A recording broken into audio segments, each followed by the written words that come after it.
1995 Chevy K3500 6.5 liter turbo diesel. I've had this truck over 5 years, done basic maintenance, and always did have a fuel tank leak. So I have gotten JB weld, strongest setting, longest curing. Takes 2 to 4 hours to set, and then 15 to 24 hours to get hard. And I used some rough sandpaper and some 400 brake clean.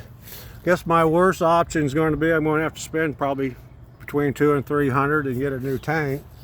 This tank really is solid yet, but it just had a stress crack there. 1995 Chevy K3500 6.5 liter turbo diesel.